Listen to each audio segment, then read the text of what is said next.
Hello. Welcome to the webinar.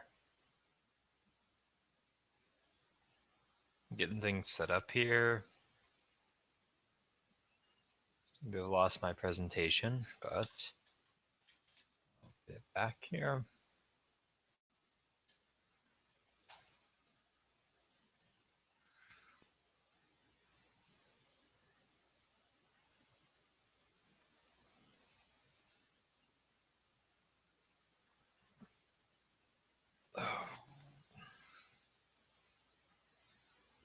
All right, well, if you can log into the chat on the right side of the screen, then we can talk back and forth, and it'd be good to at least know that you can hear my voice.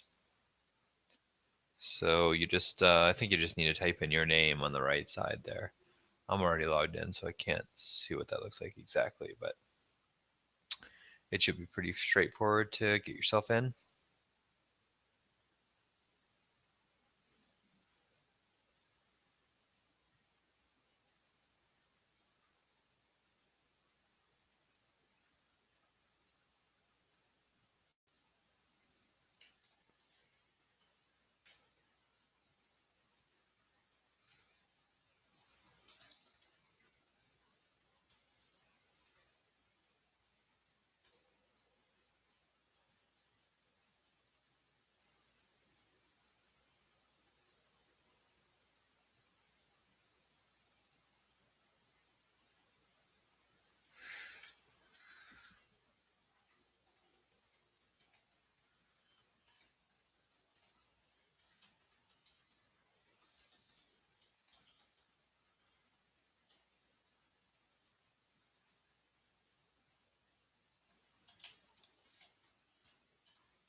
Hello, it looks like a couple people at least have joined here. So hi, welcome to webinar. Happy to for you guys to be here.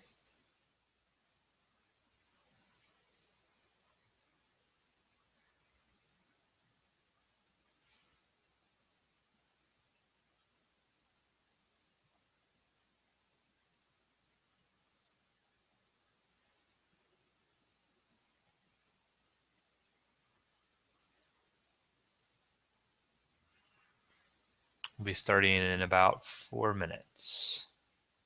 If you can log on to chat.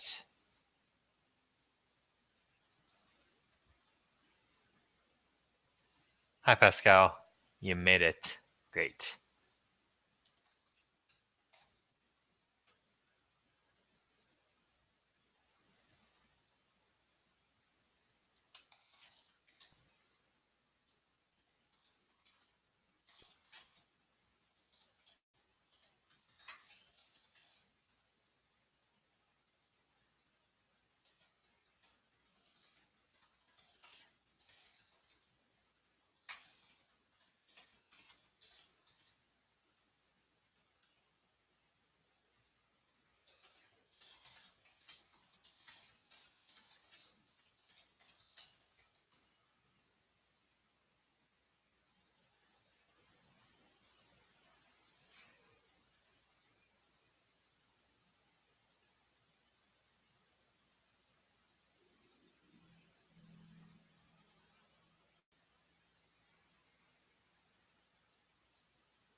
All right, we've got about 2 minutes left. So anyone who's in the chat, just let me know where you are coming from. You need to see. It looks like we just have a couple people on the chat. I know some people don't find their way onto the chat when we do it this way.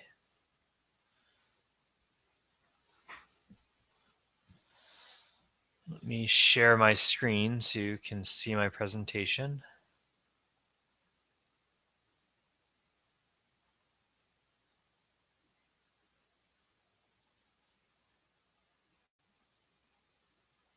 All right, well, hopefully you can see my screen now. It says using the internet to drive farm sales.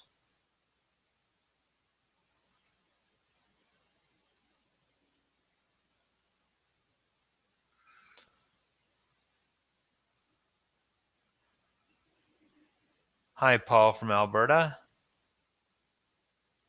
And Alexandria from Prince Edward Island. Great. And Waterloo, Ontario. Stephanie, welcome, welcome, welcome. Okay, 1 minute left, so we'll start right on time.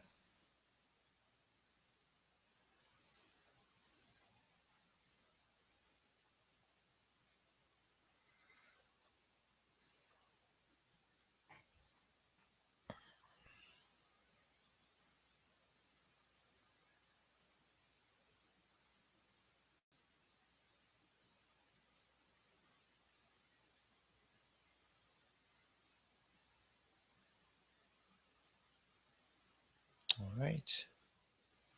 It's now 1 p.m. All right, Pascal from Ontario. Great, well, welcome. I'm glad you can join me today. We have a couple, I think we had about 60 folks register. So hopefully we get a couple more people log in as we go along here. My name is Simon Huntley, and I am the founder of a company called Small Farm Central. And we've been in existence for about 9 years now and working with farms across the US and Canada. And we provide technology services. So we provide a variety of couple services, but all around sort of marketing and technology. So websites and online sales, and provide a service for CSA farms. And we also do something new called FarmFan, which helps drive sales at farmers markets with text messages and a loyalty system. So I hope I have a little bit of time to talk about that today, but there's lots of information on our website at smallfarmcentral.com that you can check out. And just a little bit about my background. I do come from a farming background. I grew up in the US in southwestern Pennsylvania, and grew up on a farm, about a 70-acre farm, and never was too interested in that and more interested in the technology side of things. And so studied technology in college. But by the time I was done there, I thought I really there was more different things going on with farms. CSAs were starting to come in more, and I wanted to work on some farms. So I spent a couple of seasons working on some farms in western Colorado, and then I started Small Farm Central. So I do sort of have that on-farm experience and have sold at farmers markets, sold CSA shares, and everything. And so as we go along here, did I mention that you can put questions into the chat? I will try to follow it as we go along. And it'd be really great to just get your feedback as we go along here. So let me get myself totally set up here. I got a lot of things I'm trying to balance with the chat and everything. I think I finally have it here. Okay. So using the internet to drive farm sales, I think this can be a really confusing topic to a lot of farmers.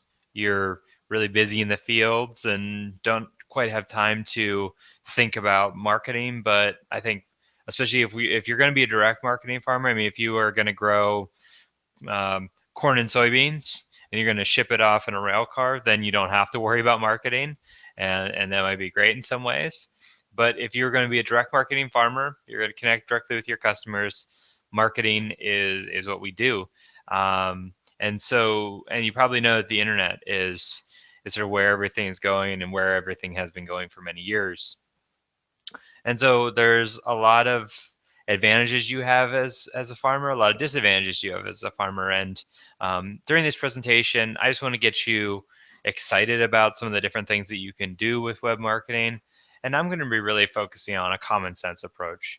I know that you have, you know, a million things going on in your day, and you don't have a full-time marketing person working for you. So what I'm really concentrated on are what are the smaller things you can do within that day? What are the most important things you can do in your marketing using the internet? And really zeroing in on those most important things and getting rid of all the clutter and things that don't matter. And so I hope I can lead you in that way. And this presentation is very, I'm not going to go into a whole lot of detail on certain things because if I want to point out certain resources to you, and if those things sound interesting, we can discuss personally later, or you can go out and research this. But I see my role here is pointing out resources, and that's the best way to also with different levels of skill here with marketing. There might be people here that have done a lot with marketing. There might be people here who've done almost nothing with marketing, and um, so I think that's the best way to do it for me. So I'll start out with just a couple of fun examples. You can make this full screen for you. Okay, just a couple fun examples of marketing. This is from a farm, Scenic Pastures Farm in Fall Creek, Wisconsin. Welcome, Leslie, from British Columbia. And this is a image that she posted on Facebook, and I think this was a really successful image. I'll post what she said about it, but obviously, what I want you to take away from this is that there's a lot of place for humor in your web marketing, especially on social media. And especially on social media, it's all about the visuals. And so, how she got the hen in this sweater, I don't know, but she did, and this is obviously posted around Christmas time. So humor and visuals can be really great. And what she says about that is about that chicken. She had 4 CSA signups or some related to that chicken, and the chicken was even into play. So this is one famous chicken in her area, and it really did a great job for her marketing. I think she did a spring chicken as well that I saw she posted. So she's had a lot of fun with this chicken. And if you want to make images like that, there are a couple services out there where you can, let me go back to that. So where you can overlay, you've probably seen these if you do any social media, if you just have a feed of your own, where there's text laid over the image. And you can do this in a variety of programs. One that's pretty nice is called canva.com. Let me put that in the chat, canva.com. You can check that out. And that is a free service or a low cost service. And so that's a way to be able to create some of these engaging images for your farm. So let's go on. So here's another, just a great successful Facebook post. This Facebook post got 1,084 likes, which I put here. This is a US based farm. And so what I'd like you to take away from this one, well, you can see at the bottom, it got 1,084 likes, 149 comments, and 130 shares. And if you want to, you can go to the link and read the full story a little bit farther. But I think this is a great image. It's a great story. It's a really funny story, actually. So it's, again, using humor. It's about how her, it's about how her older parents are still living on the farm, and this chicken comes and knocks on the door, this glass door, every morning. The chicken knocks on the door. The dad lets her in. She comes in and she eats, and then she knocks on the door when she wants to get out. So it's just this really funny story, and it's about family, and it's it also uses authenticity, I think, and that's something that you can really do as a farm because you really have that. It's something that almost no one else has. Large companies, they don't have the same authenticity you have, and certainly it's called Yeehaw Farm is the farm, and she may go a little bit into the oversharing. Certainly, maybe not all of you are comfortable with sharing as much as she has, but I think that she's a great example. And one thing that you can do, I think, as you're sort of exploring social media is follow some of these people that are doing really good social media in your area, but also on a larger basis. So follow this Yeehaw Farm, follow the Scenic Pastures Farm, see what they're doing and get ideas from them. And I think that's definitely one thing you can be doing. We even have a Facebook group that's all about farmers market marketing. Maybe Lauren can find that link and post it into the chat there so people can join up to our Facebook group. And so people are posting different ideas from marketing that they have there. So that's how to get 1,084 likes on Facebook. Tell great stories, right? Let me move on. The third one, this one is not going to work here in this. I'm not going to be able to play this video. When I did this live, I was able to play the video. I'll put that link in. If you want to watch that at a later point, definitely check that out. This is a great video, again, using using humor. It's called what Freaks of the Garden State, and so it's all about. It's very funny. You know, you have to sort of you have to watch it. It got 713,000 views on YouTube and many more on Facebook. And so video can be something that you can do. I've seen a lot of people use iMovie on their Mac, and they can create really engaging videos. And so video is something that works really well on social media. So this is combining an advertisement for a plant sale with humor, and they've got a great song, and it's just a whole song and dance. So you'll have to check it out afterwards. Definitely something to think about. And so next I'm going to talk about a couple of the headwinds that you face as a marketer, as a farm marketer. One thing, this is a CSA farmer told me that my customers pay me to make their lives more difficult. And I just thought it was a really funny but really honest way to think about it, because but it applies to a lot of things we do. It's so much easier for people to go to the grocery store and just buy even if they're just buying produce, it's easier for them to go to the grocery store because they're going to go to the grocery store anyway instead of going to the farmer's market, picking up a CSA box, figuring out who to buy from in their local area. It definitely is easier for them just to go to the grocery store, or even easier for them to pick up a frozen pizza or something. So that is one thing so just thinking about those skills that it takes to take a box of fresh produce and turn it into an engaging family meal, there's a lot of skill there. And so as farm marketers, we really need to think about the whole life cycle of how our products are used. Like once they leave our farm, they need to go into someone's kitchen and be cooked, especially if you're, say, a meat producer and you have a whole animal that you need to sell. And these are a lot of cuts that people aren't used to. And so they need help in cooking them. And maybe grass-fed beef needs to be cooked differently than meat that comes from a grocery store. So you really need to teach people and look at that whole life cycle, because if they can't cook that and turn it into a meal that satisfies, they're not going to buy again. And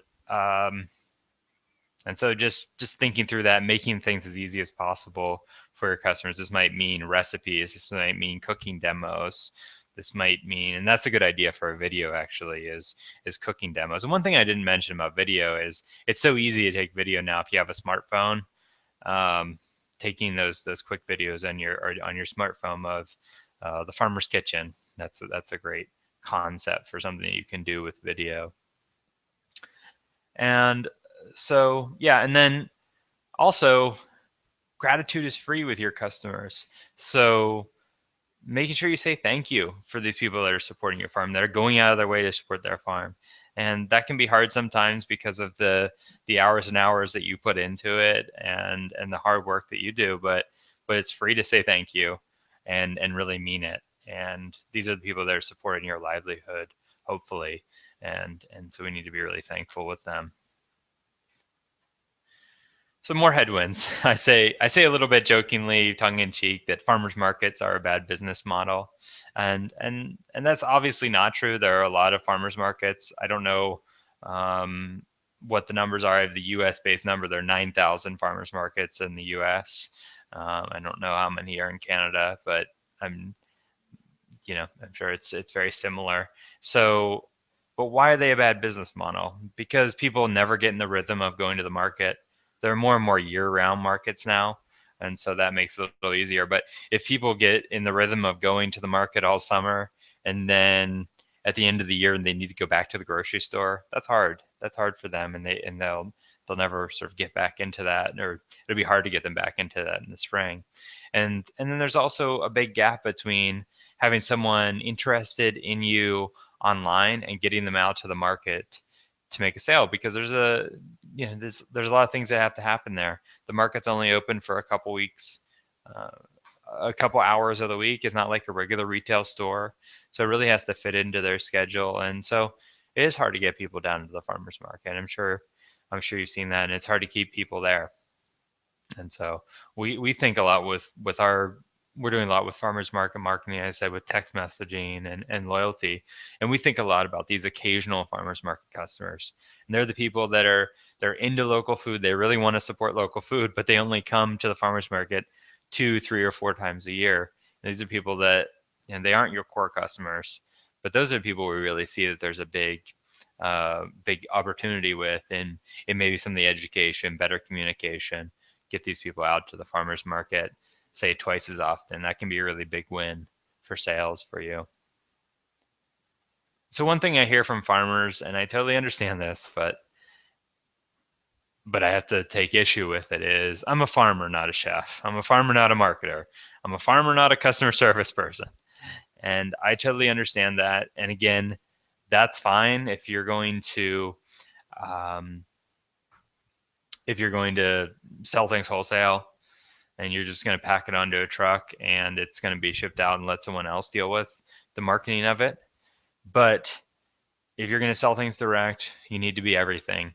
And so you need to figure out how to do everything, how to be, how to provide cooking demonstrations, how to be a great marketer, how to provide good customer service. And it may not be the most fun part of what you do, but it is necessary part to do. I say, another joking is that a farm without marketing is just a big compost pile. And I guess I'm not joking so much, because if you don't market what you grow, then it's just going to rot in the fields, right?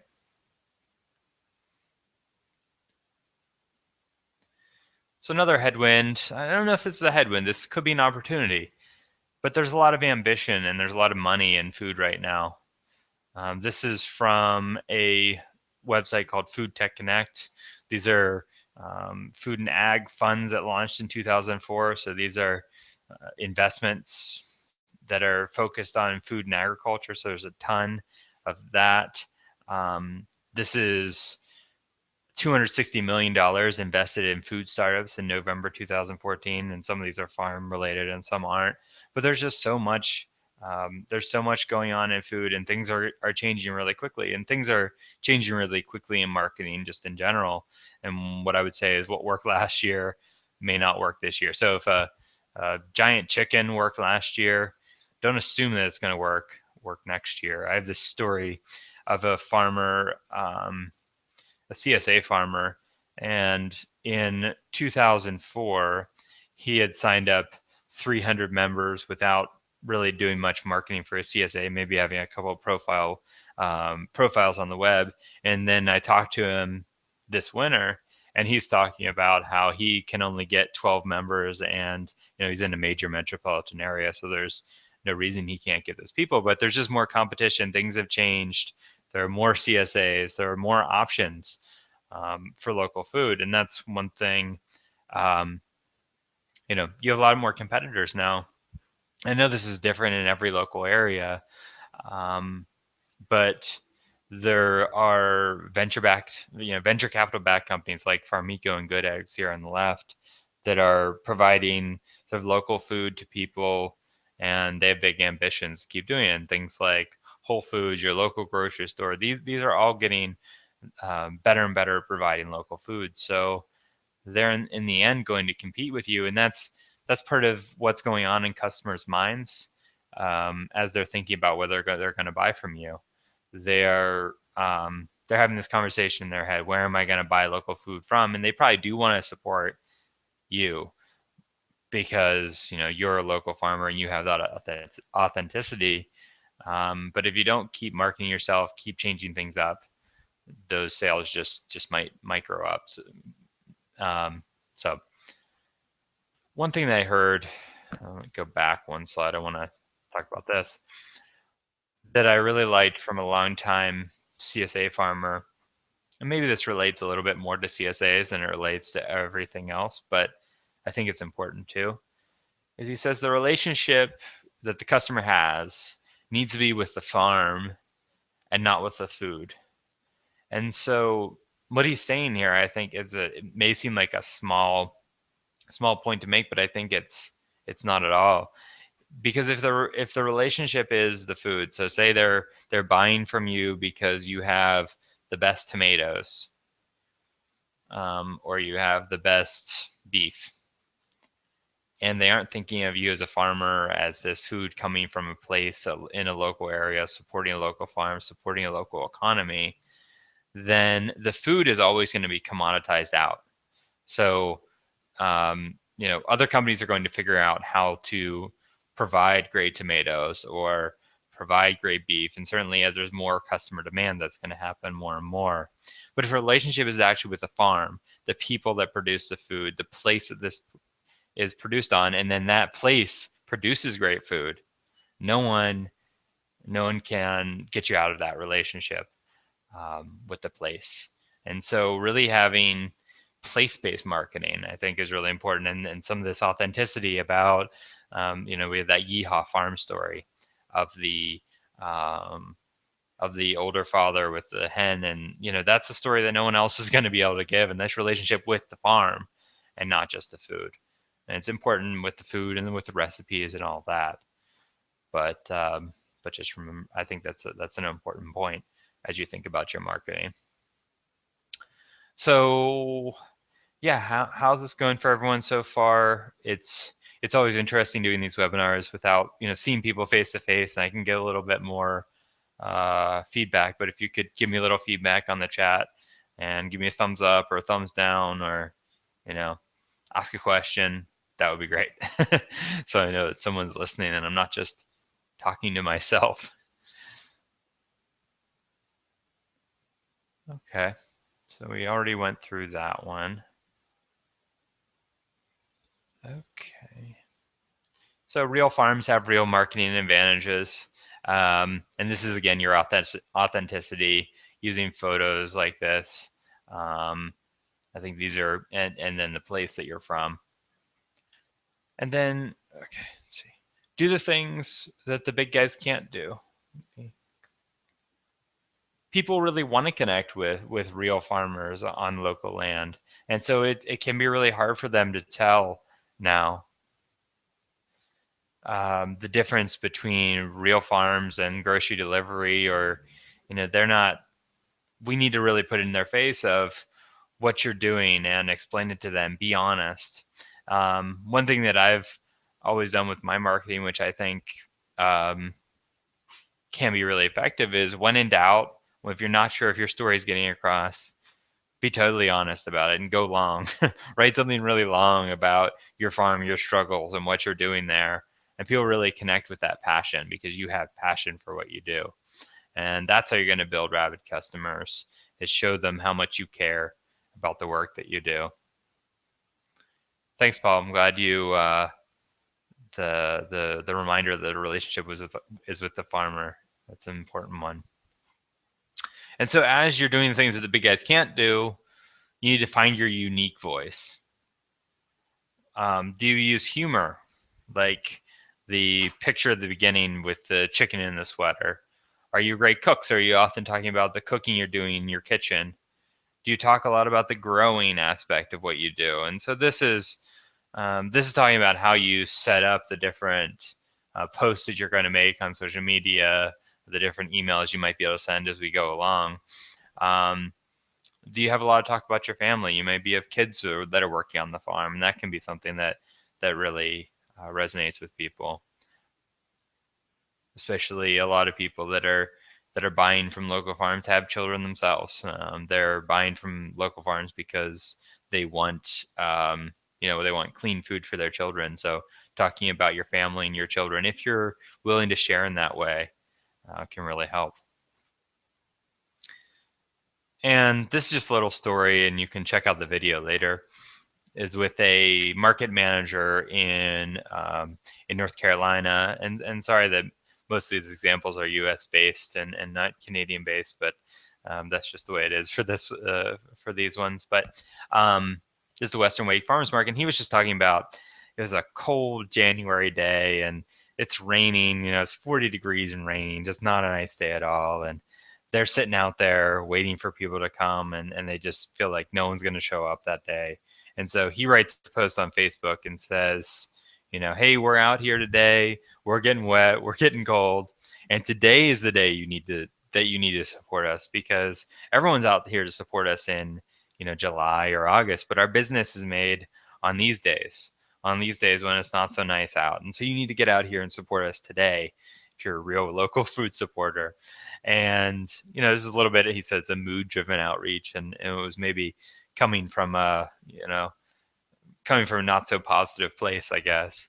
But he said that 10 or 15 people showed up at the market that day and specifically told him that they only came that day because of that message. And I don't think we want to make our customers feel bad. We don't want them to support us because they feel bad for us. But I think it's just a different way to be authentic and tell your customers. And, you know, maybe there's a fine line there between making people feel bad and not, but I thought it was a really interesting story. That's something you can do. Okay, so let's move into some specific tactics that you can do with your marketing. Start thinking about who your perfect customer is. And so what we're doing here is developing what are called customer personas. And so some questions you could ask yourself are, does your customer buy food beside your farm? You know, what different grocery stores are they going to? Are they in a CSA? Are they not in a CSA? Where do they work out? Do they go to CrossFit gyms? So that might be a place that you could advertise at. Do they have kids? Your marketing might change if they have kids. Do they belong to a church? What nonprofits do they support? What car do they drive? So I really encourage you to think about maybe one or two or three of these sort of customer personas and write them out. And so how do you learn about these? You know, maybe you're not sure who your perfect customer is. Well, I encourage you to go out and talk to your customers, do surveys, do phone calls, do in person. But that's the way you're really going to find out and learn about your customers.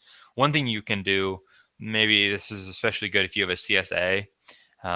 For those people who don't join the CSA in the next year, you can come back and call those people.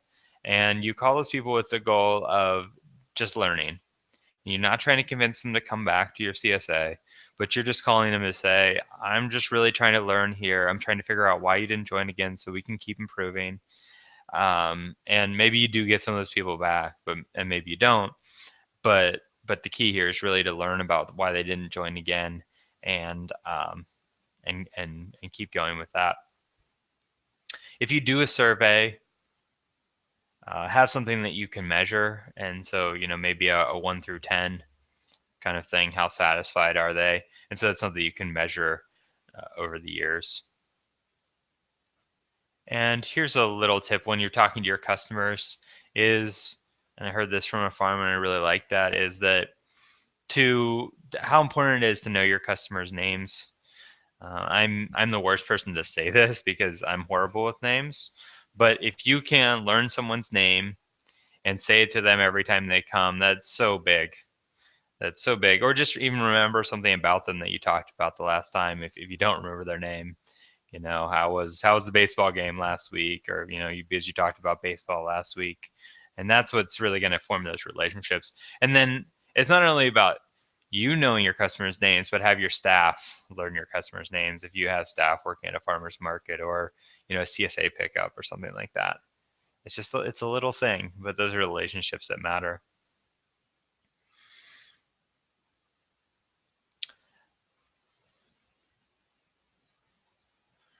Do you have a sample survey to share? We have some survey notes that Lauren can probably dig up in our member assembler hub. Okay, double down on community. And so this is again getting to know people, some things that you can do, and this makes a little more sense if you do a CSA, but you can do things like Facebook groups or listservs. We've had people have a lot of success with that, and let people really become a community. That there's a community forming around your farm, and that's something that's just sort of like an added value thing that can't be really taken away from you. And it's again, it becomes about the farm and not the food. Make business connections. I don't know how many people are doing. I'm mentioning CSA. Are a lot of people doing CSAs? Maybe you can type in the chat if you are doing a CSA. So if I don't hear that anyone is doing a CSA, I won't keep mentioning CSAs. Maybe you can tell me how you are marketing. That would be really good.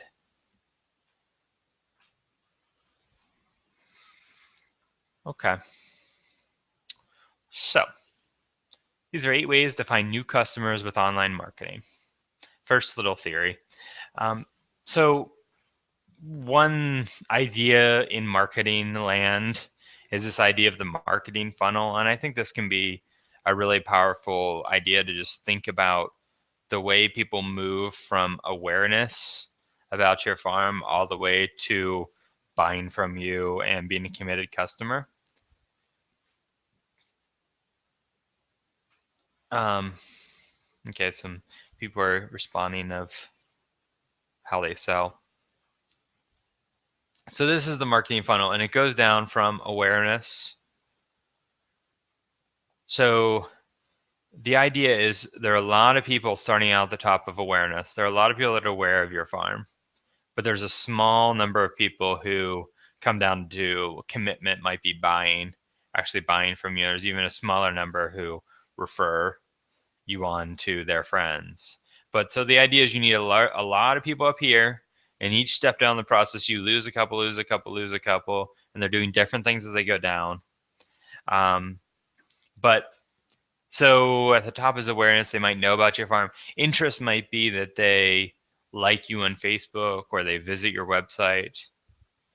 Evaluation might be that they come see you at a farmer's market.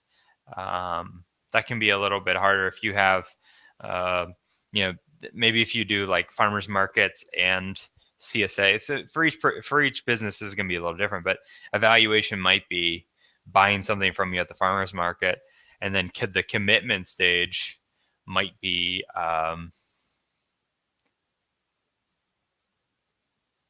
okay. So I'm looking at so the farmers markets and CSA. So I think I can safely talk about CSA, and that's okay. Great, thank you.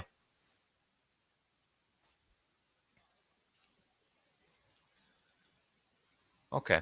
And so what I would encourage you to do is look at this marketing funnel and try to figure out where people are along these steps, what they do to signify that they're on these steps, and then think about how this is one way to think about how to get them down these steps and how to get them closer to commitment and referral. And we'll talk a little bit about that as we go along.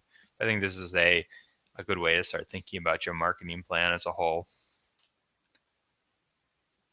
So there's this idea of a tripwire sale, and I think this can be especially powerful for a CSA farm.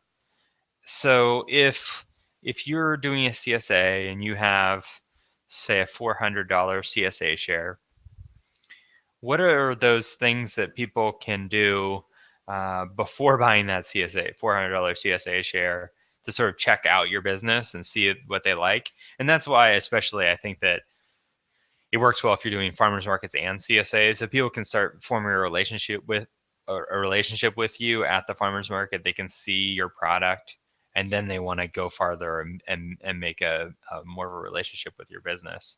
But if you're only doing CSA, maybe you offer something where people can join the CSA just for a couple weeks or just for a week.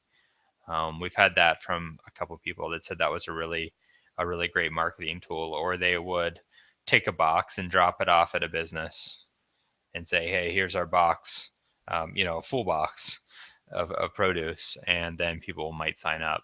And so that can be a really great way to engage people.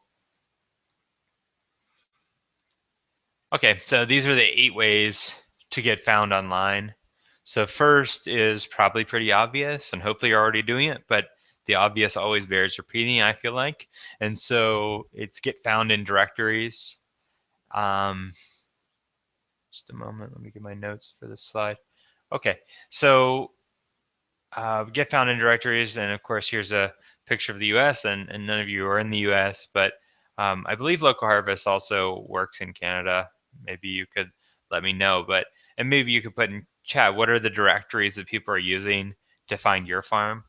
But where you want to be, it doesn't really matter what the directories are, is you want to be wherever potential customers are looking for you, because people are out there just searching online. They want to know where local farms are in their area, and they're going to come up with these directories of local farms. And so you want to be there when they come up. And so how do you find some of these? On this group, hopefully you can tell me some of the directories that you would think will be used, but also just go, one thing I suggest is go find a farmer in your area who you know is doing great marketing already, search their name on Google, and then what directories are they on, and then you want to be on all those directories. That's easy, right? And then this is something that you should review yearly. So put that on your calendar every winter to review your directories, add a couple more. And that leads directly into number 2, is that not only can people find you through these directories, but search engines can also find you through these directories. And you can read, there's a link here for more detail on search engine optimization for farms. Check out that link for more detail. But when you're looking at search engine optimization, you're looking at 2 things. You want people to link from their site into your site. And I should first say that people will take a lot of your money to be a search engine optimization expert for you. And while that may make sense for some businesses, I don't think that makes sense for farms, because you just don't really have the budget for it. And you can get 90% by following these couple things that I outlined in that document. And those couple things are, so getting other people to link into your site. And so directories are a great way to do that. So that's a link from another site into your site, and it's actually an implicit vote in Google. It's an implicit vote in Google. So that's saying that this other site is telling Google that your site it's a good site, and it doesn't have a lot of spam or whatever. And so that's really how Google makes its directories, is it looks at all these sites that are linking into your site. So the more links in, the better. And that's going to happen naturally over time as your farm becomes more well known and people link to you. But you can seed it by creating some of these links yourself.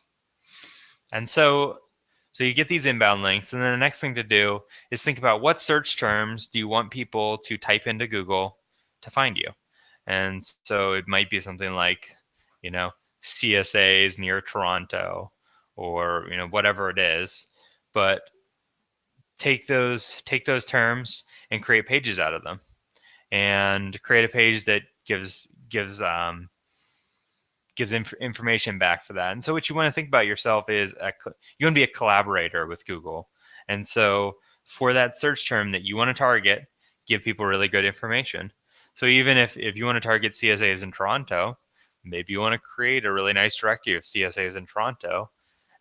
Even though that might be directing some people away from you, it'll keep some people with you and have them sign up. And so that's one thing you can do with search engine optimization. You can also install Google Webmaster Tools, and that's something to check out if you want to get a little bit more detail on how people are finding your site, what keywords they're using to find your site.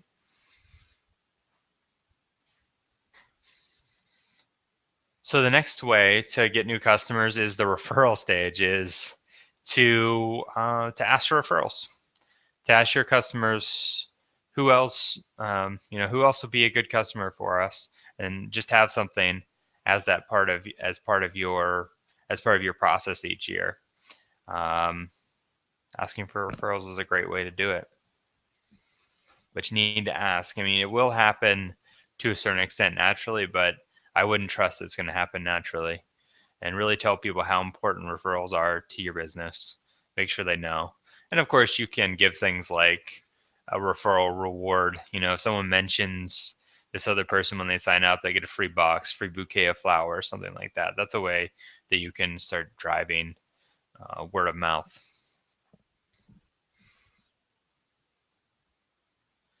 See what time I've got. Okay, I'm already on 40 minutes. I'm really going long here. Okay. I'll spend about 10 more minutes here, and then I'll have some time for questions.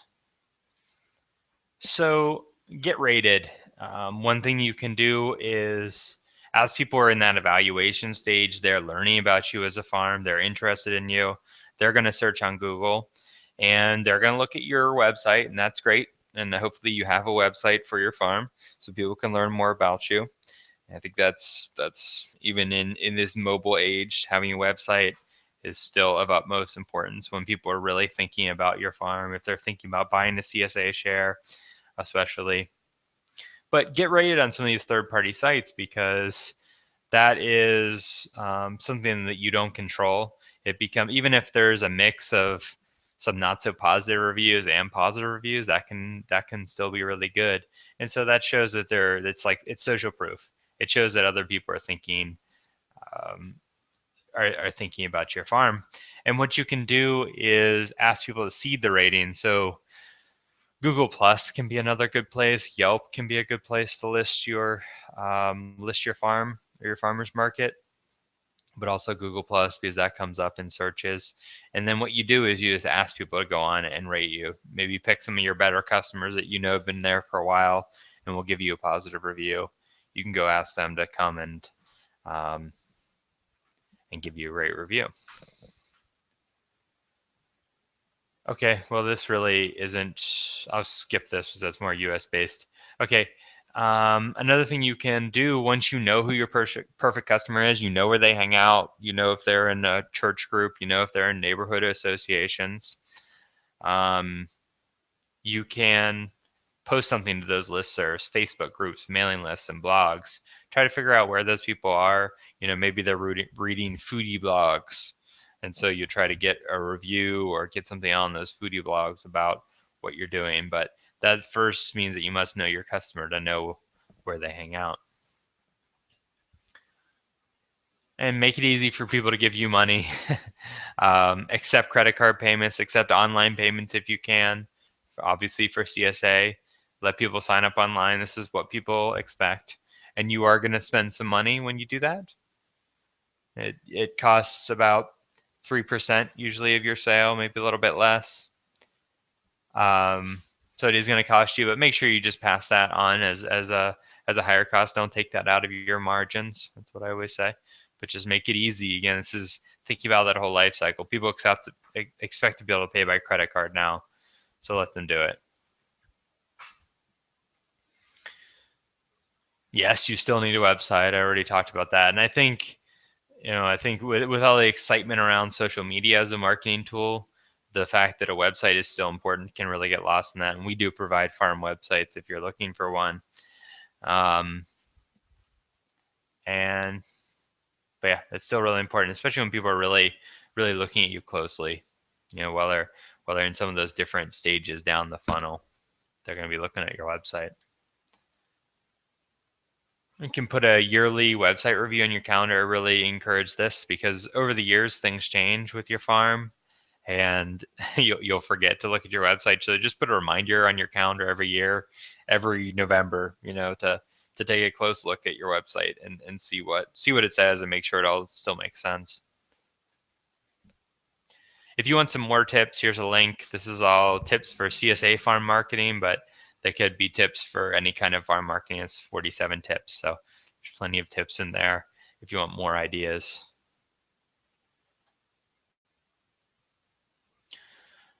All right, here's some different social media tips.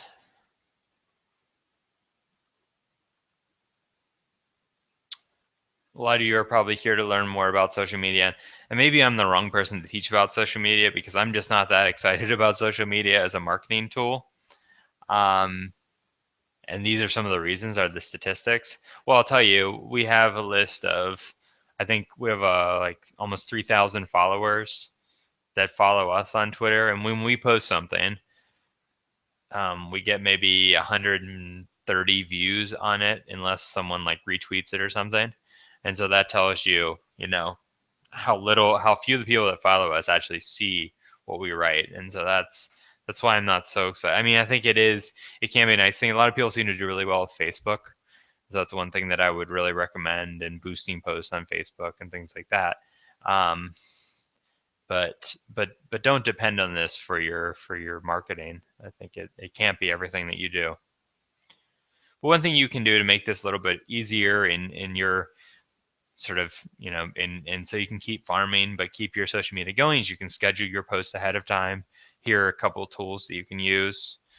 Buffer is free, I believe, and Hootsuite is too.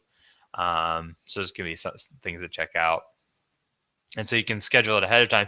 And so what you can do is, this is sort of into develop a system, is every Monday you have one piece of content during the season that goes out, and it can be something really simple. I think I'll talk more about this as we go along. It can be something really simple, like a picture of what's going on the farm that week and a paragraph of text. So it can be really easy, but you just develop a system. You do it on Monday. You schedule the posts to go out throughout the whole week, and then you can even hire someone else on the farm to do it. Someone else who's on the farm might want to do it for you. But the key is to put this time in your calendar. And so give yourself 1 or 2 hours on, say, Tuesday morning, and that's your marketing time. Put it on your calendar, and then hopefully things won't get in the way. One thing that you can look at for analytics is Twitter analytics, and this might be one reason to use Twitter, is that you can start to see what are the most popular posts that you're making. So here you see I have one at 2.6%. That's people that engaged with it. Percentage of people that, say, clicked on it, or I guess clicked on it is the main thing. And so one's at 6.2%, and others at 1.3%. And so I can start to look at those and see what people like, and make sure that I'm not wasting people's time.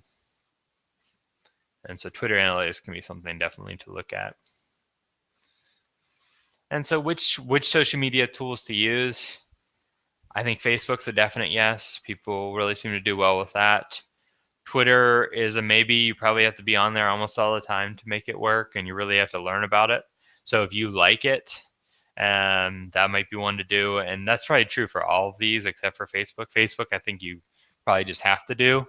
But for Twitter, Pinterest, Instagram, if you like it, then it probably will be successful for you. But if you don't like it, it's not going to be. So don't do it. And it's worse to have an abandoned account than none at all. So take small bites. Take small bites. And do what you know you can take care of. Boosting can be really good on Facebook. Spending a little bit on the ads can really get your reach up. Organic reach, that's the number of people that see your post without paying. It says about 6% on average. Maybe you'll get a little bit higher than that depending. But this can really, spending a couple dollars on your post can get it up there faster. And then for your social media, stop writing 2,000 word blog posts. That's what I was saying before, is that a photo, and you have great photos. You can take great photos on your farm. You have cell phones now to take great photos. So stop writing 2,000 word blog posts. People aren't reading those. I think there's a place for those, and that's on your website. When people are really thinking about you, you can have sort of your manifesto, and that can be really powerful. But on social media, and that thing you do every week to keep people engaged, that shouldn't be something that's really long. It should be something that's scannable and something that's image-based.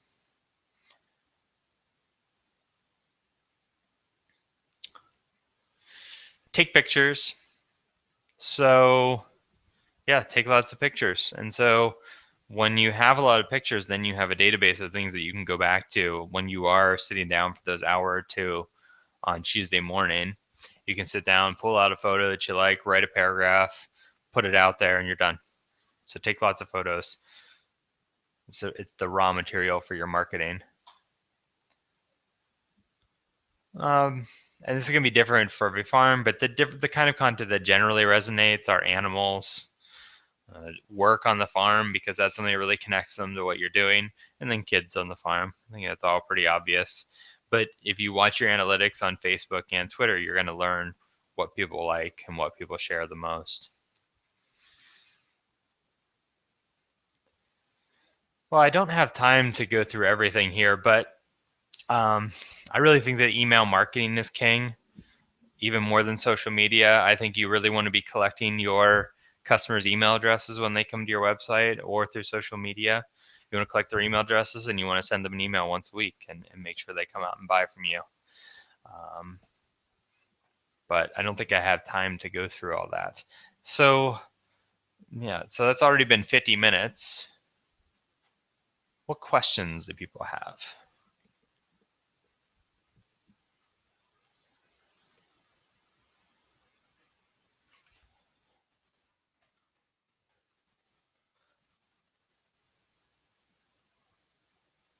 Questions?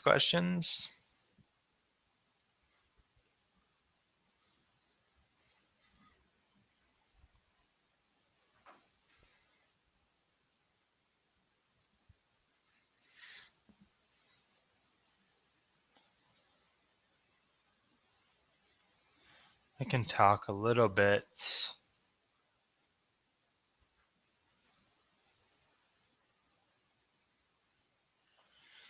about what we're doing with FarmFan text message marketing.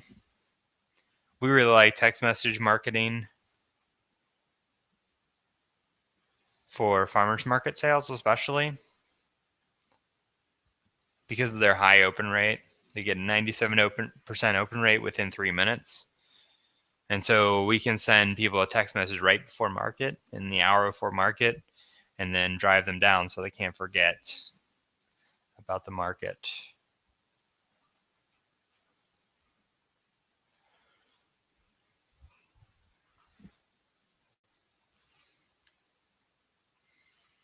And you can get information about that here. A couple questions have come in. Any tips on developing a unique voice? I'm struggling with this. I'm too shy. Well, I think you can concentrate maybe more on the farm, on the work that gets done. Instead of focusing on yourself so much, that might be one way to get around that. So focus on the work that it takes to make a farm happen, and don't assume that all that work is going to be boring to them.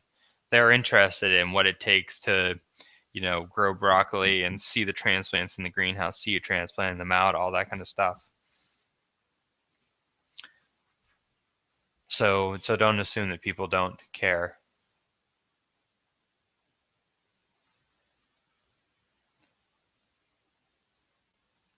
How do you get rated on Google? You create a Google, it's called a Google My Business page that you create. And once you create the Google My Business page, then you can get rated. Do a little searching online about that. But it's nice because, let me think if I can search for a farm that would have reviews today. So if you have this Google My Business, you see all this shows up on the right side over here, and they don't have reviews, but someone can click here and write a review for them. And so that could be a really powerful place to write reviews. Do you help with the website? Yeah, so we provide website services. There are other ones out there like Squarespace, Weebly, Wix.com. There are a lot of different ones out there. We provide a farm focused one.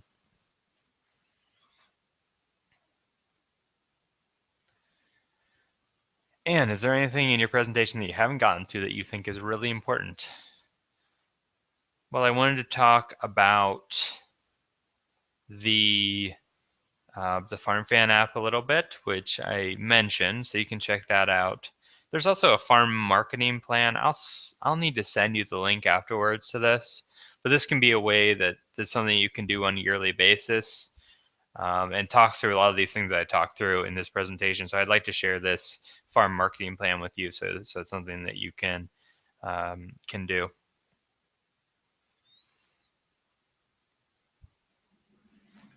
And here's my contact information.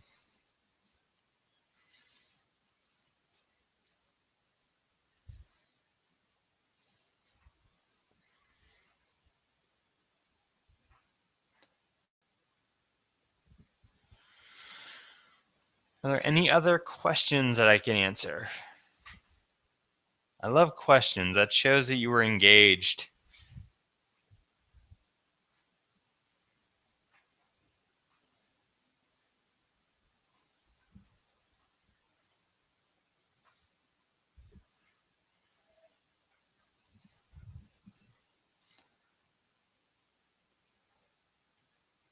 All right, well, if there are no more questions, I will just sign off here.